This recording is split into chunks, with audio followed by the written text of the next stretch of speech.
Well, a key marker for inflation is giving some reason to be hopeful. The Consumer Price Index report today dropped. Inflation remains elevated but continues to slow, and February was the 8th straight month inflation fell. The CPI is the government's gauge to measure changes in the price of day-to-day goods and services. The latest CPI measured 6% for the year ending in February. That's down from 6.4% from the previous month and is in line with economists' expectations. On a monthly basis, prices for goods and services were up 0.4%, which shows a cool down from last month's growth. Well, the White House taking steps to lower everyday costs for Americans, specifically the price of health care, prescription drugs, home heating, and broadband access. The White House says the Federal Communication Commission will release additional funds this week supporting the Affordable Connectivity Program. It gives eligible households a $30 monthly credit towards their internet plan. Meanwhile, Health and Human Services, they're releasing over $500 million to help low-income families cover their home heating costs. HHS also announcing details for an inflation rebate on certain drugs.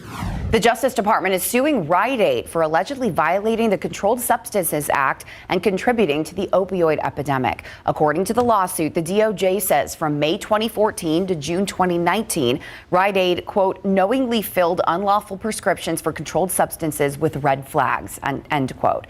The combination was known as the Trinity and included excessive quantities of drugs like oxycodone and fentanyl. The Justice Department says these prescriptions were used illegally and without a medical purpose. The complaint also accuses Rite Aid of intentionally deleting internal notes about suspicious prescribers. Well, more and more teenagers are overdosing on opioids, and research finds health providers aren't prescribing the medications that can actually help prevent these overdoses. Here's ABC's Lindsay Watts explaining it. Opioid use disorder has been a continued public health epidemic in this country, and it doesn't just affect adults, but teenagers too. Medications used to help this disorder, such as buprenorphine, can prevent overdoses and save lives. But researchers from the CDC's Division of Overdose Prevention found that teens aren't getting the medication. Over a period from 2015 to 2020, the proportion of kids under 19 getting a prescription declined by 45%. And even though most people that age are treated by pediatricians only gave a small fraction of those prescriptions. In contrast, the number of adults receiving buprenorphine prescriptions rose by nearly half. Researchers suggest that doctors working with kids and teenagers need more training in management of substance use disorders to help address this issue. With this Medical Minute, I'm Lindsay Watts, ABC News. Authorities have charged 10 more people in a scheme targeting a program that was supposed to help feed children during the pandemic. The U.S. Attorney's Office in Minnesota announced the charges in a news release, which includes conspiracy, wire fraud, money laundering, and bribery.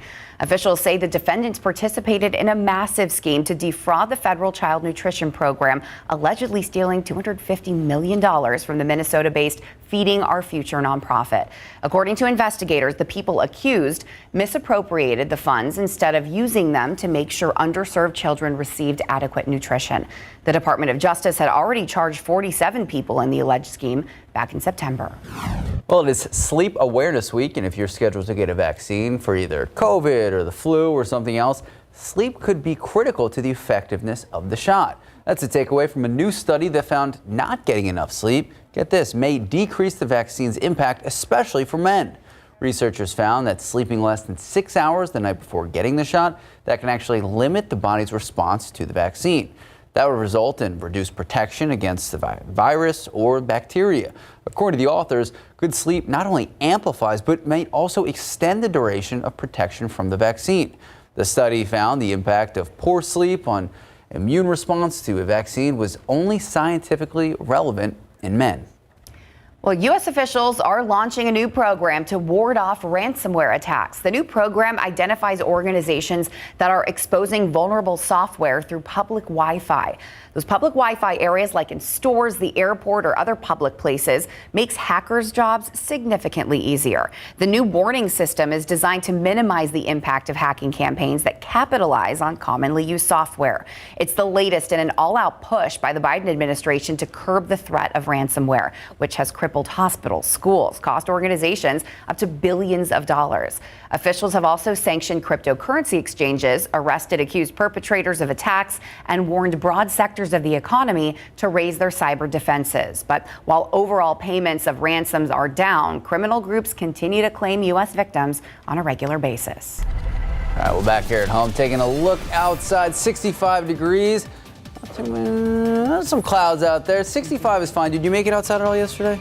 I did a little bit. I mean, I'm loving this weather. I'm not one of those people who is excited for the heat, but I feel for the spring breakers. If you're on spring break today, though, did you see that's blue? That's blue sky.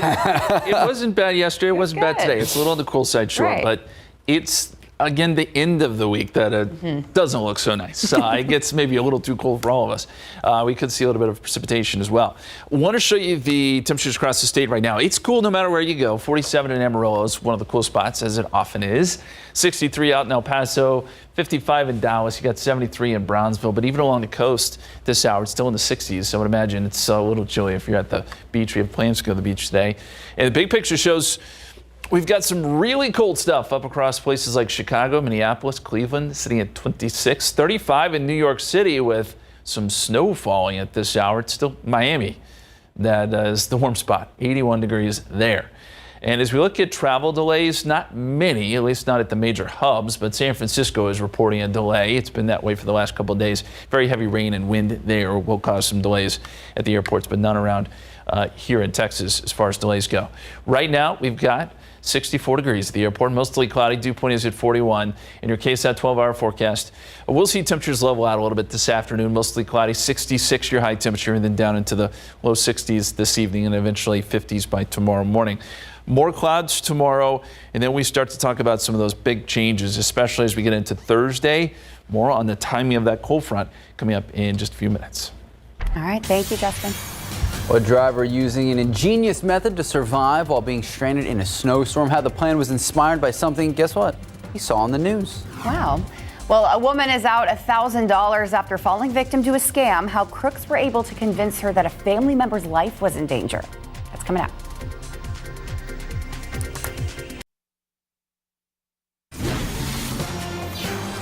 Well, a new FBI report finds that nearly 40,000 victims lost about $55 million from extortion scams last year. That includes virtual kidnappings. ABC's Ariel Reshef explains how scammers targeted one family.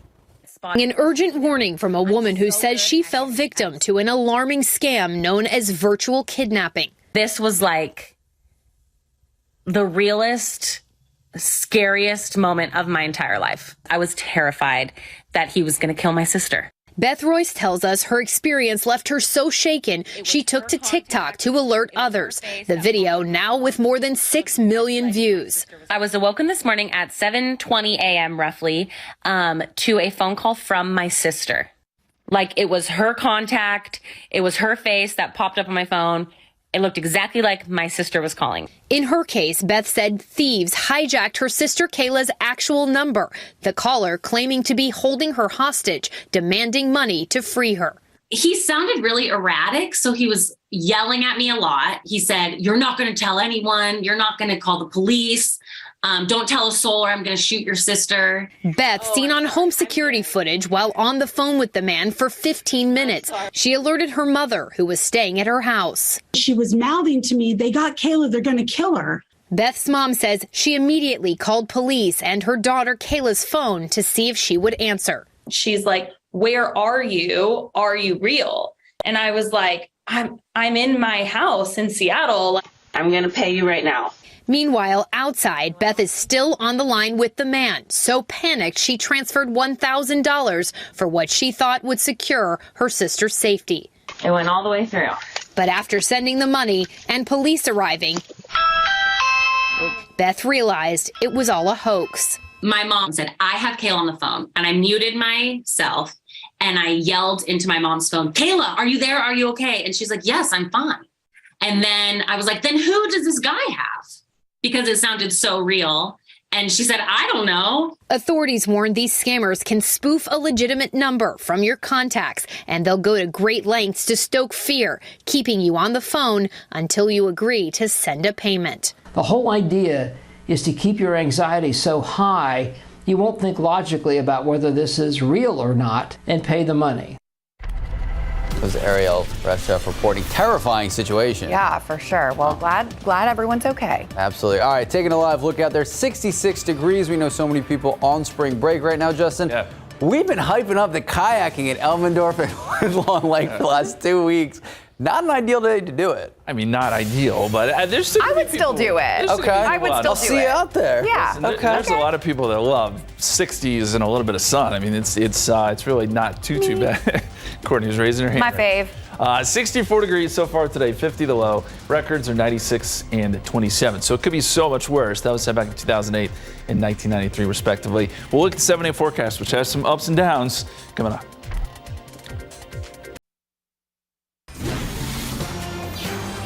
Welcome back. A stranded motorist saved after tying his cell phone to a drone to get a signal. This is an incredible story. Casey Ryan and a friend decided to ride through Oregon's Willamette National Forest. They were 30 miles into the forest when they came across a woman inside her black van stuck in the snow. They offered to pull her out, but then reversed into a snow ditch. At first, they were thinking of hiking out, but then Casey's friend had an idea involving a drone they had with them. I had actually seen that movie Fall recently, and my friend had remembered watching on the news a couple years ago that there was people dropping phones into jails for inmates. So Casey was able to take his cell phone and write a text to his wife with the location details. He then wrapped it in a paper towel, tied a piece of cord to the bottom of the drone, and get this, it actually worked. His wife called for help. The local sheriff's department was able to pull them out of the snow, and they all made it out safely. Absolutely brilliant. All right, well, now to the extreme weather on both coasts. A nor'easter hitting the East Coast. And another atmospheric river slamming the West Coast. As ABC's Rena Roy explains how heavy snow and damaging winds always and also a concern in some of these communities.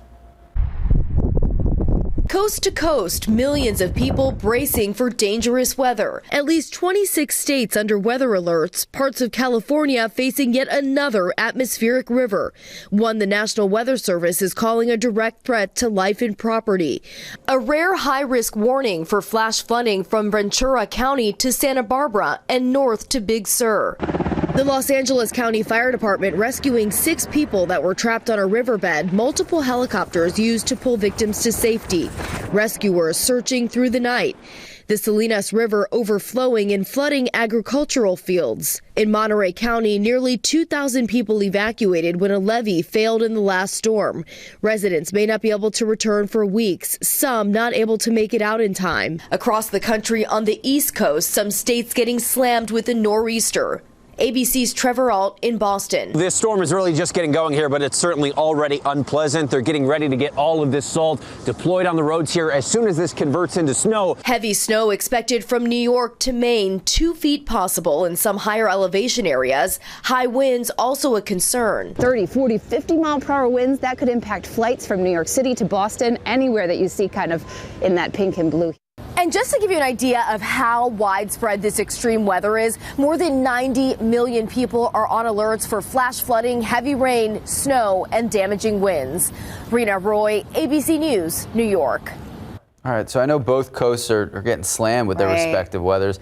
Everything seems pretty calm here. Yeah, I mean, I know we are going to have that, major colds later on this week, but it's nothing like those. So if you're looking for the silver lining. We're kind of caught in the middle right now. But what's interesting about both of those storms, the hurricane hunters actually flying in to both of those storms, which you think, oh, hurricane hunters, what are they doing? Well, when you get those big storms, sometimes they do that to get more atmospheric data for the computer models. Pretty interesting. They were big enough to warrant that. As we look at our temperatures for the week, and I think we're just going to cut right to the chase here. This is what you can expect. We're going to get pretty warm by Thursday out ahead of a cold front, and then the bottom falls out. We're going to get some really chilly weather Friday, Saturday, Sunday, Monday. So just prep for that now. You want to get your jackets back out. Keep in mind there could be some rain involved here. It'll be cold, chilly, maybe windy on Friday. So the end of the week is not going to feel very spring-like at all. And spring, by the way, officially begins on Monday. So what a way to officially end the winter, I guess. 64 Stinson, 64 Kelly. 65 at Randolph. We've got an easterly wind right now. It's a little bit breezy from time to time. We've got some gusts maybe up around 20 miles per hour or so. Temperature-wise, 61 Bandera, 61 Kerrville, 62 in Comfort. Just about everybody's in the 70s at this point. A little warmer down in Pleasanton, where it is 67 at this hour. And as we look at the satellite picture, we've been talking about the clouds kind of closing in on us. They're almost there. We still got a little bit of sun shining through here on San Antonio, but west of town there is far more cloud cover. Hondo, Bandera, Leakey, Uvalde, all looking at mostly cloudy skies.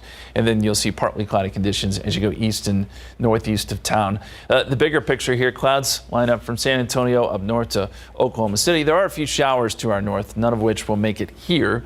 So we'll keep things quiet as far as rainfall is concerned today. But as we go forward into the future, it's 4 o'clock today, and then as we get into tomorrow, there could be a few sprinkly showers. We got like a 10% chance going into tomorrow. I don't think tomorrow is going to be a big deal. It's just going to be mostly cloudy. But it's Thursday where we actually could start to see some rainfall that maybe would add up to something.